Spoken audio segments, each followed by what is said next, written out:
Okay, so first off, technical stand-up. You guys probably know this without a body first. Here. So now learning to do it in guard. So first thing I want to do is control his position. So I'm going to come over the top of his head, and now I need to create some space to be able to stand up. So I'm going to shuck with my forearm and get to an elbow right here, and then my right knee will come across as a knee shield. This keeps him from being able to come back into me, because I don't want that. I want that space. So I'm here, now he can't come back into me, and I'm still controlling his posture. Pull my leg out and into top position. So again, one more time. Control his posture.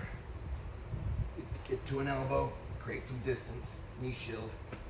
Come up to my hand, pull my leg out, top position. Okay.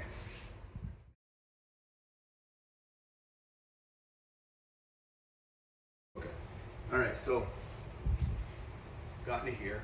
A few different options to be able to control it. One, I come across with my left arm. I encourage him to look that direction as I grab his tricep. And this arm, again, I'm keeping pressure on his back the whole time. And I'm making him carry me.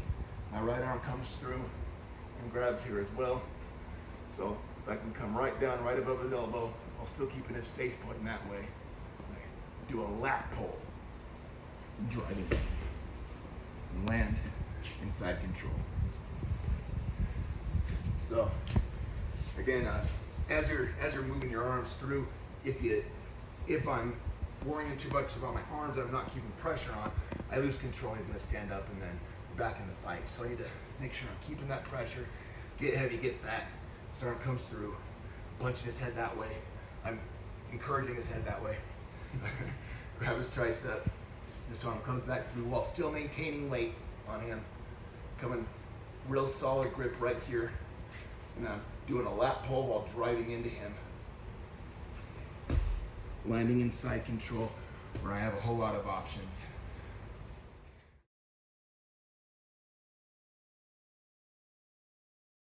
So again, landing here from the technical stand-up, I want to get a seatbelt position. So that means that this arm comes on the near side of his head, and this arm comes through.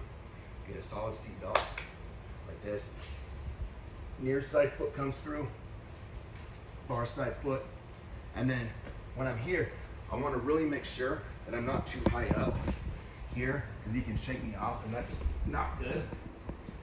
So as I'm seatbelt position, secure that hook, secure the second hook.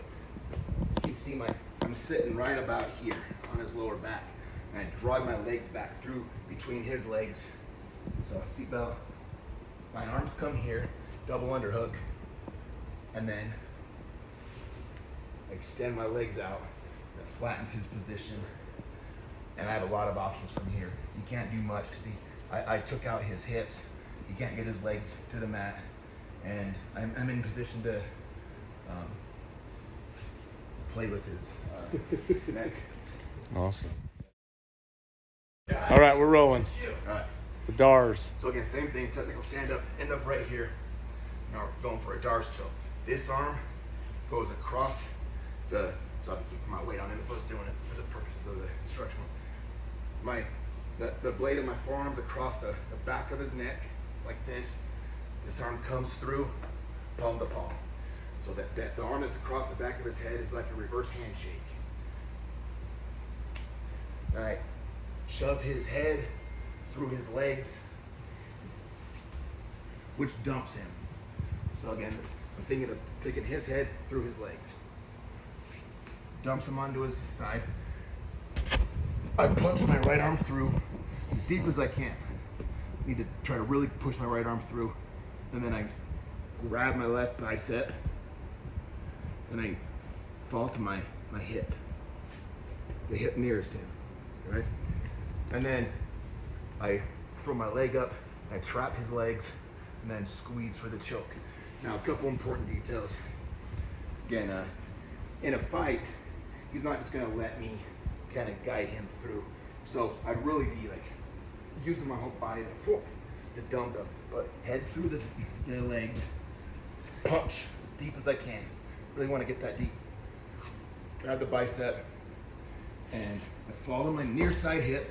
And the reason that I trap his legs is his escape is to do this, to get distance and flatten out. Now I don't have a choke. So before he can do that, I trap him and then I squeeze. I'll get the choke. All right.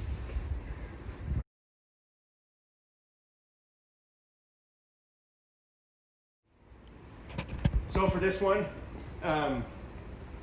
for the sweep, I'm going to try and get 1 foot in between his thighs to elevate him. It's going to be really hard with him here. I'm not going to be able to get my foot in there. So first thing I'm going to do is I'm going to pull him this way to break his posture, and that also opens up space for me to hook his leg. I'm going to stretch him out, stretch that leg out, and immediately transition here. So now I have one leg under his thigh. I'm keeping his posture with this one. I'm going to trap this arm so that he can't post on it. I'm going to shift my hips out, and I'm going to chop at his knee with this leg. So I'm on my side here. If I'm flat, it's not going to work as well. I'm on my side. This is going to chop at his knee while I elevate with this one. And as long as I have this arm controlled, he should go right over. Into now. So, from the other side. Well, and maybe show why it's important too to keep me from basing. Oh yeah. Just to explain why. Yeah. So here, I'm just kidding. break his posture, stretch him out. If I don't control that arm and I go for the sweep, he's going to post that out, and I'm not going to be able to put him that way. As long as I can trap this, yep. Same thing there. He's going to, if I don't have my leg down here controlling this, he's going to be able to step out when I go to sweep.